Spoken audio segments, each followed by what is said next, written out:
Social media is here to stay, but with new platforms popping up frequently, it can be confusing and overwhelming when you're deciding what channels you should be using. On today's podcast, we outline the different platforms from LinkedIn to TikTok to help you choose wisely. 7, 6, 5, 4, 3, 2, 1.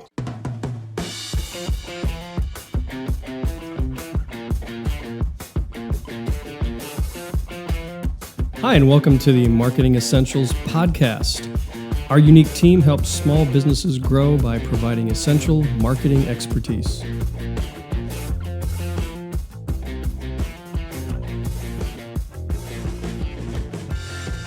Hello and welcome to the Marketing Essentials podcast. I'm Bill with W. Parmentier Photography.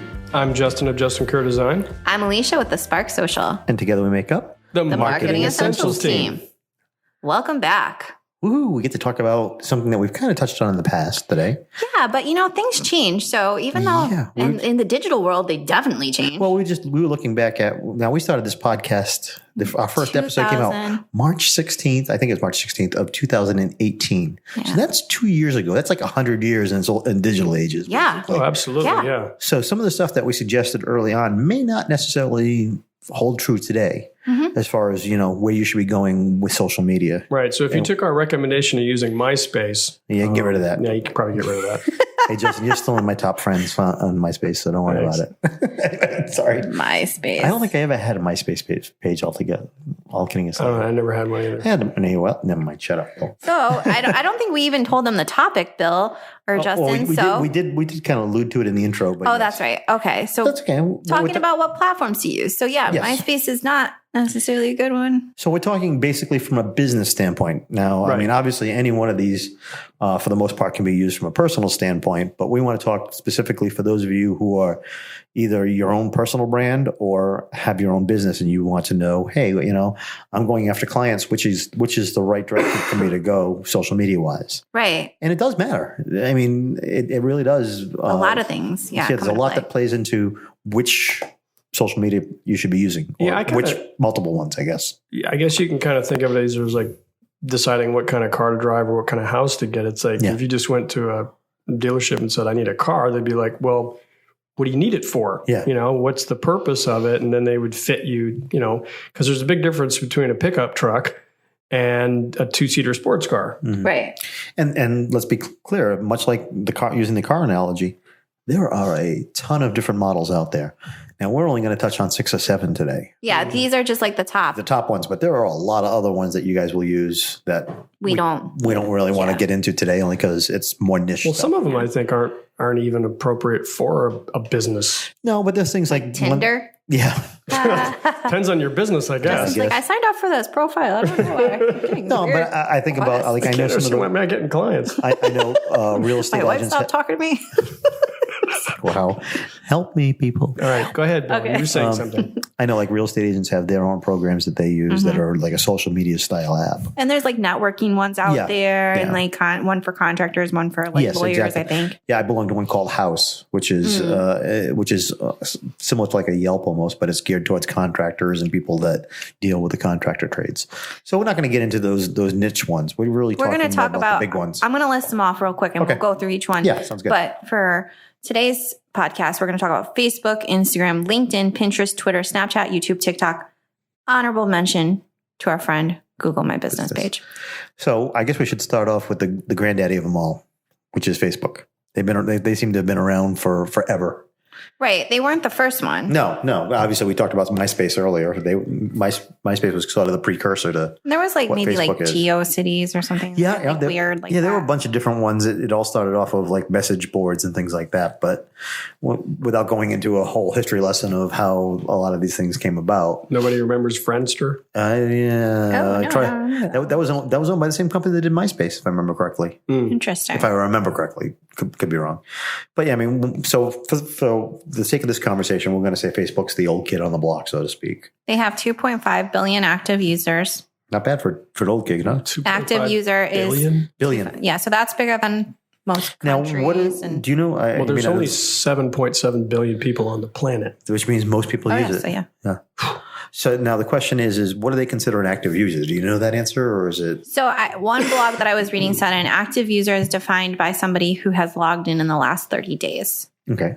So, Okay, so let's get a ground, kind of a base on this one. What is Facebook? What is the best type of business that would be suited to Facebook? And in my opinion, any. Okay. I can't think of the strategy is going to change. Sure. Based off the type of business, but I can't think of a business that wouldn't want to have a Facebook profile. Benefit of at least having some sort of presence. What are your guys' thoughts on that? I wouldn't disagree. I think I would be hard pressed to find somebody that's not suited to at least have a presence there. It may not be their first, social media piece, but excuse me, would definitely be part of the whole social media package or whatever. I mean, you're the expert here, Alicia, but I would think that it might be more of a challenge for a B2B business than a B2C? Yes and no, because I think Facebook, it can be used as like almost a placeholder. While you don't want to be like stagnant, you don't want to not post, but you can have your brand out there. You can claim the page. It's good for your SEO, good for hiring, even if you're B2B. Yeah. Okay. So we do use it for one of our B2B clients just to primarily showcase the culture and the environment so that it's an attractive place for employees. And, they do, not that they're getting tons of new business on Facebook because of the niche industry they're in and B2B environment, but it does showcase them as a... So, it would be more of a secondary social media for them as opposed to a primary. Right. So that's why I said as far as Facebook, I would agree with Leisha. I think at the very least, it could be your secondary one or your third row level, whatever you want to call it. So the next thing is Instagram. Now, that's one of the fastest growing. Yes. Definitely. From everything I'm hearing, they're still the fastest growing one. Yeah. Something by like 3 or 4% higher than what Facebook is doing right now. Why do you think that is? I think a lot of it is because of the more visual aspect of it. It's a lot easier to just throw a picture up as opposed. Now, don't get me wrong, you can do that on Facebook too, but people tend to do longer form posts on Facebook than they do on Instagram. So that's my personal opinion. I think it's quick and easy. I don't know. It seems a little more curated. I don't know if that's true. It can be. It depends on who it is. But yes, if you're doing it right as a business, it should at least have the look of being curated. Yeah. I think Facebook gets really crowded because you can share links. You can, post from other people. And Instagram, you kind of have to put more thought into what you're posting. Mm-hmm. So when you use the word curate it. Yeah. There's also the distinction of like ads and stuff too. Yeah. I mean, they're starting to get more ads on there now. But now let's compare that to Facebook. Smaller, but it's growing faster. 1 billion monthly active users. That's pretty decent. On Instagram. That means 1 billion people log in at least once a month. Now, here's where it's staggering to me. Daily users, 500 million active. That means that 500 million people daily hop onto Instagram and look at something. And the average time they spend is 53 minutes. That's a lot of time.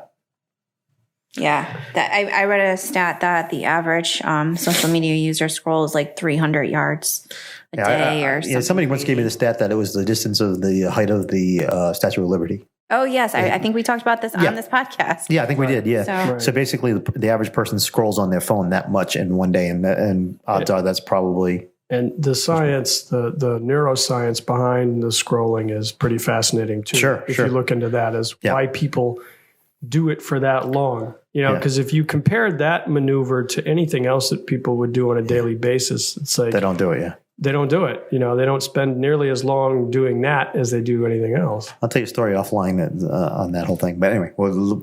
So, and just to put it into perspective, I'm not going to list off how many every single channel has, but LinkedIn has 660 million. I don't know. I'm going to double check that stat. But TikTok has 500 million. So just to put that into perspective, so I'll say those are probably the top 3 or 4 right there. There's Snapchat and the other ones too, but I just looked up these ones just to kind of give like an idea, because you could be saying like, oh, that's not a lot of people because, but it is. A lot of people gravitate towards Instagram and Facebook right now. Sure. I think also the user experience on there is really gratifying on Instagram because you can just simply click the little heart. And then move on. Yeah. And it's very it's fast-paced. You don't have to think about whether you like it, dislike it, or whatever. It's just all right. So just to give us some perspective, is 500 million people daily on Instagram. Daily users, All right. of which average 53 minutes. That's more than the population of the United Kingdom and the United States combined. Wow. Wow, really? Okay. Yeah, there's only 327 million people in the U.S. and there's There was more. about 67 million in the United Kingdom. Yeah.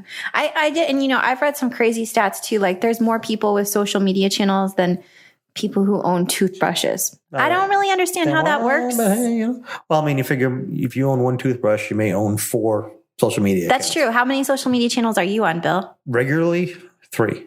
Justin? 3. 1, 2, 3. 3, because I don't I really stalked 2 other ones, but that's Yeah. I don't actually I post. love Pinterest right now too. So I'm on 4. Yeah. So, I mean, in Pinterest, I know, Justin, you've used it. I've used it it's a great I use it format as for- a tool. Yeah, that's what I do too. I don't necessarily Yeah. use it as social media as much Yeah. as I use it for a tool to build client boards. Yeah. And I know you do the same thing, Justin, where you're building certain looks and stuff like that for your clients to get Yeah, idea. I mean, I'll use it as an idea board, or I'll. Perfect for planning a wedding. Hey, there you go. There you Well, the next time I do that, I'll keep it in mind. go. Hopefully it's not anytime soon. Buddy. Anyway, okay. So what? Let's go back to Instagram for a minute, so we don't get too Who should far be off on topic. there? Who should be on there? Well, again, I would almost argue with you. It could be anybody. Right. I agree with you, Bill. I think if we listen to our previous podcast, I leaned more towards visual businesses. I'm taking that back. I think any business can be on Instagram. You just have to bring a layer or a level of creativity to it if you don't have a product or something that can be really easy to have visuals. And I think the advent, which just happened fairly recently, not too recently, but Instagram allowing short form videos up to a minute long, plus being able to carry it over to Instagram TV if it's going to be a longer bit. Yeah. That allows you to do a little bit more in-depth storytelling. So for the businesses that have more of a service-oriented or wants to talk about some of the stuff that they're doing within the community, Instagram's a great platform for that. I agree. So yeah, I would say that it's a good platform for whether you're a service-based, a business-to-business. And you just have to be creative You have to think about how about it, you use it. And we can give you some examples because we have companies that come to us and they want to use Instagram, but they're like a financial planner and they're like, we don't have any like cool images. And even my business, I don't have a lot of visuals. I'm not going to put up screenshots of Facebook analytics and stuff. And there's only so many times you can throw the Facebook logo up and say, hey, we do Facebook. Yeah, exactly. That's not going to get us far. So we've positioned it into an insight as to who we are as an agency. Sure. And we like snacks and we like food. And so we Sure, talk about that share stuff. stuff like that, Yeah. Yeah, and I've seen some companies that are business to business that'll talk about the stuff they're doing in the community. They may That's take pictures of maybe they're doing a Habitat for Humanity project and they're taking pictures of that, or a food drive or whatever they happen to do. So don't limit. Anytime you're using social media as a business, don't limit it to just what you do as a business. Think about what your values are. We've talked in other podcasts about what your company values are, what your brand value is. Mm-hmm. That can all be brought out within your social media. So I would argue that a lot of these you could find, if you wanted to really put some time into it, you could find ways to, whether you're business to business or business to consumer. Well, remember Peter Lang too, the designer, CPA? Yep. He did Instagram because that's where his customers And you would were. never think, because basically most CPAs are business to business for the most part. If they're dealing in the business realm, you know what I mean? Unless they're doing just the regular client work. But Yeah. So we got a baseline on Facebook and Instagram, LinkedIn. Okay. Now, Professional. I was going to say, I've always heard of it more B2C, not so much B2B, excuse me, not so much B2C. Though you can use it, it's just a lot harder because you're by LinkedIn's very nature, it's B2C, more business to business. Yeah, B2B. Yeah. So I would Yeah, I'm say trying to that's- think of an example of where B2C would work for it. I guess, you could be like a construction company or. I think it's when you start getting up into that upper level where you start getting to the well nationally known brands like Apple, Nike, McDonald's. Do they have LinkedIn's? I never even thought to look. I'm sure they do. I'm sure. But again, Maybe even for the primary purpose of hiring. I was just going to say that's probably what it's more geared towards is, okay, come, join Google's culture, talk about the culture, Yeah. talk about that. I think it's I'm sorry. No, go ahead. it's one of my favorite social apps, and I think it's a good supplement to the other two that we talked about already, Instagram and Facebook. Yeah. And whether you're B2B or whether you're B2C, I think you're going to want to spend time developing your business network and making connections with other people that you can partner with. Yeah. And LinkedIn is the best place to do that. Yeah. I think. I agree. I think LinkedIn is an extension of your offline networking. I agree. I have a hard time with it personally. It's a lot of work. It's a lot of work, and it is, and it takes commitment to it to actually have results. But I think of it as an investment. No, I don't disagree with you. I'm just saying I struggle with it from that end of putting the time into it. Yeah. I think salespeople can use it really, really well, prospecting. Mm-hmm. But company pages, I have been a little disappointed in LinkedIn. The reach on company pages is so minimal. Yeah, I don't know why those are so anemic.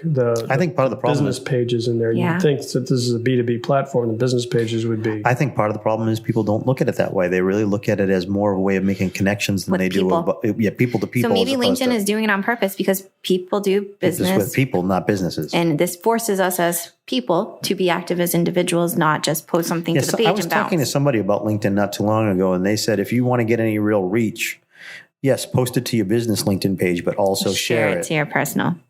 Exactly. Otherwise, you won't get the reach because maybe it's something to do with LinkedIn's analytics or whatever. But for good or for ill, that's the way it goes as far as that.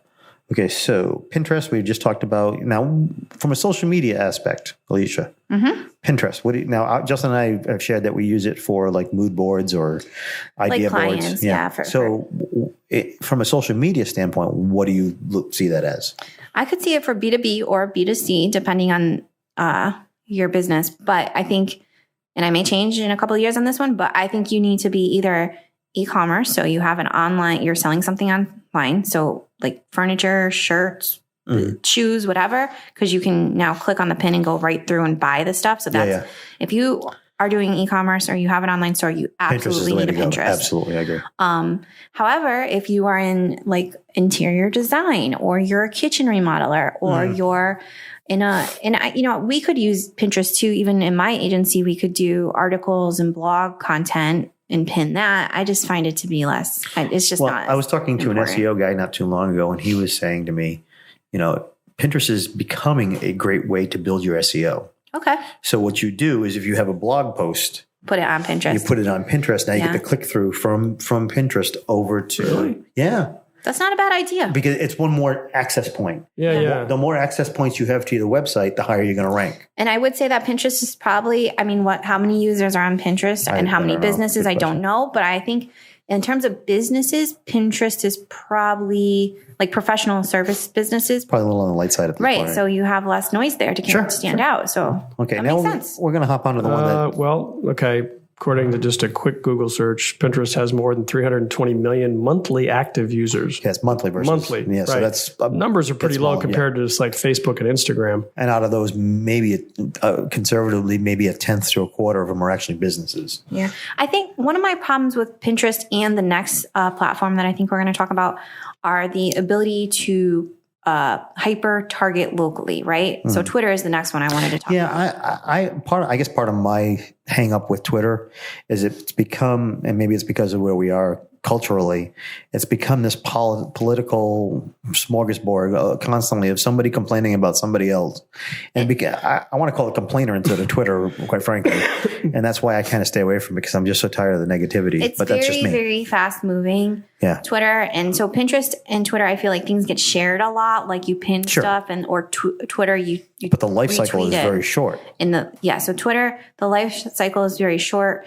And so I work with like a lot of local businesses. So for me, I tend to stay away from Twitter for them. But the second reason why, not just the fact that they're local, is that you have to really have traction on Twitter, you have to be putting out so much content on a daily basis. Almost on an hourly basis. Are you kidding me? And it's a live feed. It's literally a live feed of moving. And the question is, I guess I question whether you get the bang for your buck, even if you did put all that time in, unless you're a well-known brand. I think you really, for Twitter to use it, you really need to nail your voice. Yeah, you really need to be one way or the other on an issue. Or so there's like a sports restaurant that I work with. I would love for them to just be trolls on Twitter about like anybody who's not a New England sports fan, because we are New England. I'm not a sports person, but we are cocky about our sports. And for them to really like get some traction on Twitter. I would love for them to be a little more cocky about, being New Englanders and Pats fans and roasting other people. But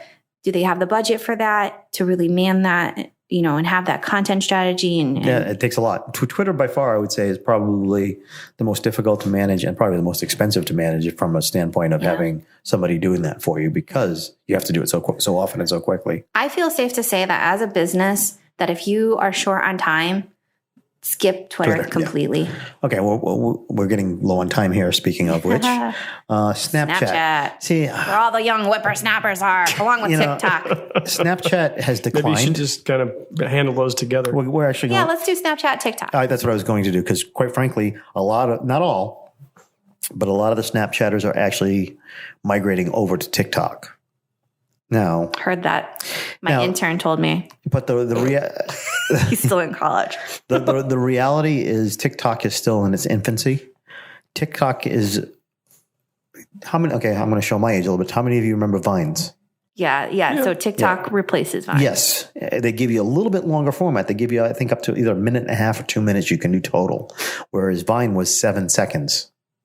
That you had 7 seconds. Jeez, that's crazy. So Vine kind of took over with that, and unintentionally, I think what ended up happening when TikTok took over where Vine left off, it kind of ate into Snapchat's, because Snapchat was doing a lot of the same stuff. The only difference was it disappeared. Yeah. I think Snapchat fed to, and TikTok's a little bit of the same, but Snapchat and TikTok feed to what I like to say is the culture of the selfie, right? Yep. Because if you were on Facebook or Instagram, how many selfies can you really post a day? But Snapchat with their filters and you post it and it's gone, and then you do a new one the next day. Yeah. And I don't know, our generation I think people are getting tired of that though. I don't know. Because if you look over at TikTok's not as much about the filters as it is more. Now, I have a TikTok account. Good, Bill. I think TikTok, you have to be a little more creative. I think it's more story driven. Yeah. I think it's really more story driven. And the people that are getting large views, and the companies that are, because they're actually starting to be companies that go out there that are going after the millennials, the 20-somethings, the teenagers. They're going after it on a story based. And the interesting part about it is a lot of it is they will do 2-parter and 3-parters. So you have to wait till the next day for the next part of it to come out. Mm-hmm. So it builds that suspense, and it also gets the followers. Because now somebody that heard part of the story and wants to hear how it finishes is going to follow you in order to stay with it. So that's from a regular person standpoint. Now for a business, how do you use that? So TikTok and Snapchat cut the middleman out. Yeah, I would agencies agree. really can't play into TikTok and Snapchat. No. If you're going to work with an agency on it, the best they can do is provide you with a strategy, guidance, and training. And then say, or they could do ads. But you need to be on scene. You need to be creating this content yourself. It's quite time intensive. Oh yeah, there are people out there that have you heard this phrase? I'd never heard of this before. They have a phrase out there that's called being TikTok famous. I was just gonna say that. Oh, I'm sorry, did I steal your thunder? No, that's fine. Because influencers are a thing. Yeah, and that's what it is. The TikTok famous people are the ones that get 1 million views on one little post that they've put up. Yeah. And these are the ones that everybody knows. TikTok. There's one guy that I actually started just listening to. He's hilarious. His name is Tow Truck Dude. And he's a tow truck driver. And all he does is every day he'll hop on and do a 30-second to a minute story on somebody he picked up and helped out. As far as that's pretty cool. I mean, does it really lead to people saying I'm only going to call this tow truck driver though? Surprisingly, he's had a lot of repeat business for that. That's pretty cool. And he's actually gotten recognized. He said he was saying on his TikTok the other day, I'm out there on the side of the highway. I got cars whizzing by me, and all I hear is "Tow Truck Dude." All right, it's working for him then. So, hey, far be it for me to say it doesn't work. I would agree with you, Alicia. It is very time intensive. It's not something you can just set it and forget it. Because the reality is, if you post it today on TikTok, tomorrow people aren't going to see it. Yes, yeah, and you have to put some strategy into it, because you can't just post anything. If you're boring, people aren't going to want to follow you. Mm-hmm. Yep. Yeah. So, what else do we have left? We have TikTok. Oh, we YouTube. did YouTube is still a player in the game. It is, but I just want to point out the way people use YouTube is a little lot different than social different. media. Yeah, I would agree. Yeah, so you're really looking. I think most people look at YouTube like they're looking for something specific, and then they get sucked into the rabbit hole of videos. They don't just randomly scroll through videos. And I also tell people that's going to be more your long form. And what I mean by long form is educational, anything over 5 minutes or more, maybe a TED Talk style type thing. Yeah. TED Talks are great on YouTube. I've fallen down that rabbit hole many times. And you can, you watch 20, all of a sudden like 20, 35 minutes later, I'm going, hey, I've watched 4 TED Talks. I don't know how I got there, But I mean, it doesn't hurt if you are doing video, professionally done video, or even just short little segments that you're filming yourself. It doesn't hurt to have a YouTube channel. Let me tell you, you want to know what think about this. Think about this for 1 second. If you're a company, right? And you're a service-based company, YouTube is the place to be. Yeah. And what how-to videos. I was going to say, I can't tell you how many things I've Googled. Same here.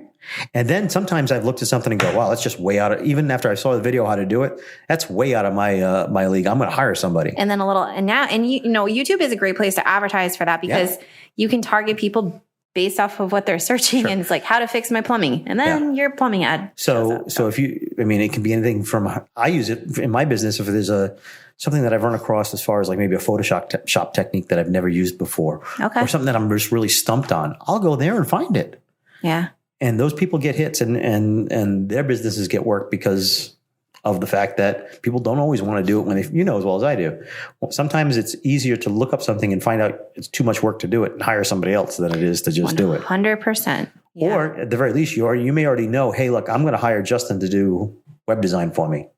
Let me find out what goes into this. Let me go watch a few YouTube videos to kind of get an idea. Now that would be a nightmare to Justin because now he's competing against those YouTube videos. But I mean, no, it's just quiet over there. No. I'm sorry. I was just looking at this list of, 50 social media sites and their rankings. I didn't know there were 50 social media channels. As I said, there's a ton of little bitty ones everywhere. But you were just talking about YouTube. YouTube is actually number 10 by user. By users, yes. I thought it'd be a little higher. Well, I see. That doesn't surprise me because, again, long form, people have short attention spans. Unless they're looking. I don't think you need specific. a YouTube account to watch YouTube. It depends. I don't think for the most part you do. It's owned by Gmail. Yeah. You have Gmail. Yeah. It's owned by Google, so yeah. Like the great Google gods. Just like the world is. Yeah. I'm looking. That's a cool list. We'll publish that so you have a full scope of the other things that are out there. We got about 3 minutes left and we haven't talked about Google My Business yet. So let's do the honorable takeaway. Have it. Have a Google My Business. Absolutely. Because your reviews go there. Yep. Reviews. You can do posts now. Google wants to get in the game of being, and that's why this is an honorable mention for our podcast, is Google wants to get in the game of social media. So now they're starting to allow you to post on your Google My Business page. Yeah, updates, events. You can photos, make reservations. Small videos.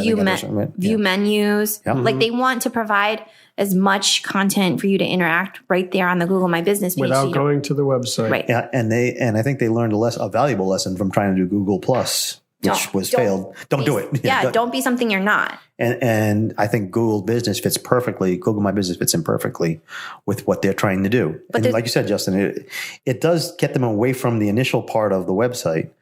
But just about every Google My Business page I've seen has a button that will take you to the website if you need more information. It does. I think I don't think they're trying to say that you don't need a website, but they're just trying to be, the quickest and easiest way for people to get that, little bit of information. Like if I'm calling my favorite Thai restaurant and I know what I'm going to to I don't need to go to their website, menu. Yeah. I know when they're open. The lady knows my name by heart. Need the phone when number I call. or whatever. Yeah. So I think I look at Google My Business sort of.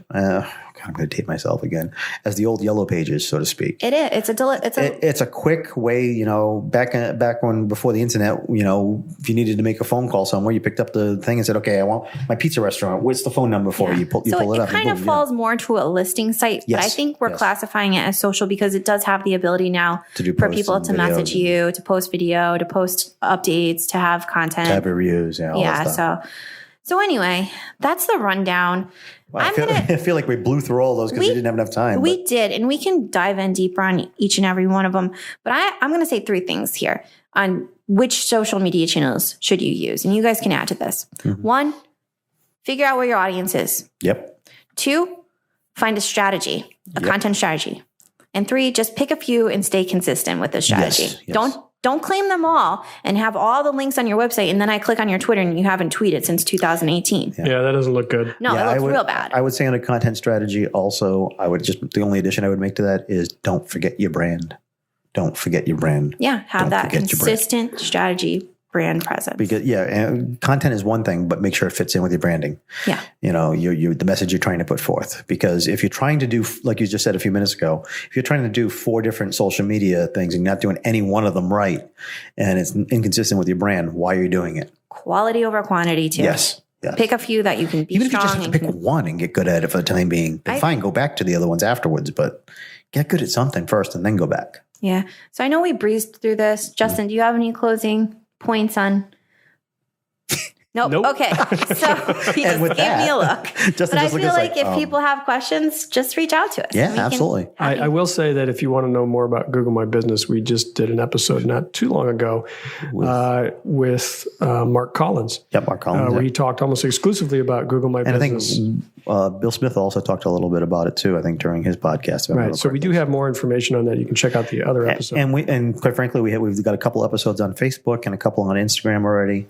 We haven't really touched on any of the other ones. So there's a bunch of podcasts of ours that you can go back and look at. Right. And hey, who knows? Maybe we'll take a couple of these other ones we haven't really talked about much and expand on them a little bit in the future. Send us your questions. You can find us on Facebook and LinkedIn, actually. Yeah. Do we have a general email we're using now? I always forget which one we're using for the Marketing Essentials. You can reach us at info@marketingessentialsteam.com. Yeah. Just like he said. So if you got a question, send it that way. Otherwise, we've come to the end of yet another podcast. And until next time, see ya. See ya. Bye. Thank you for joining us today. And as always, you can find the back episodes of our podcast on Apple Podcasts. And you can also find us on our YouTube channel. Both of them are the Marketing Essentials Team. You can find us on the web at marketingessentialsteam.com. And if you subscribe through our website, you'll receive a weekly email and letting you know when each episode has been published. Also, you'll receive a link to subscriber-only content. You can also find us on Facebook and our private Facebook group. Just search Little Roadie Marketing Support Group. It's a great place for other marketing professionals and business owners where we can share marketing advice, challenges, and general trends. Hope to see you there.